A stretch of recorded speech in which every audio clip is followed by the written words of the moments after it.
Like clockwork, towboats slowly push barges on the Illinois River, carrying everything from salt and petroleum to the top commodities produced in the state, corn and soybeans. This is the backbone of our economy. We feed the world from right here. Tom Heinold oversees the U.S. Army Corps of Engineers facilities along the Illinois River, including the Starved Rock Lock and Dam near Utica.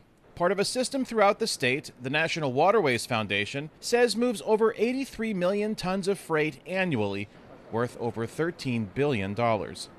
Using barges to transport goods on the rivers is efficient and environmentally friendly, reducing the need to use petroleum-guzzling trucks. We can take 1,000 tractor-trailer trucks worth of commodities and put them on a single 15-barge tow.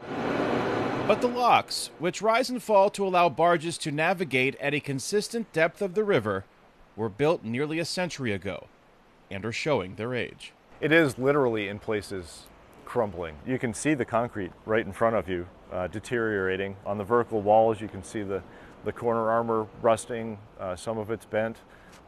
It needs some help. They were built with a 50-year design life.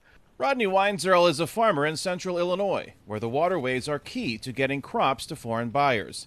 He also serves as the executive director of the Illinois Corn Growers Association, which advocates for improving the country's inland waterway system.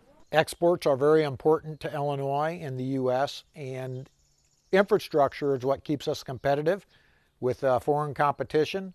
But Weinzierl says since most taxpayers rarely engage with this part of the country's infrastructure, the waterways often get overlooked. So the public just never really sees it. So it's much lower on the list of awareness of infrastructure that's really helped make our nation what it is today. It needs some help to be reliable and safe. 001.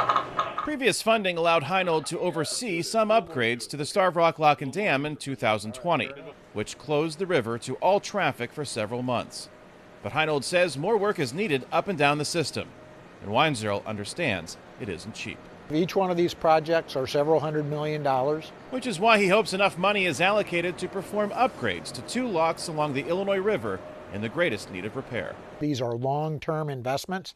Heinold says he already has a list of what he would do with an infusion of funding. It's not that we have it spent before it gets here, but we know exactly what our capabilities are and where the funding needs to go. President Biden's infrastructure plan would dedicate $17 billion to improve waterways, ports, and airports. A Senate Republican counteroffer also proposes spending billions to upgrade waterways. Efforts to advance legislation both parties can support continues in Washington. Kane Fairbaugh, VOA News, Utica, Illinois.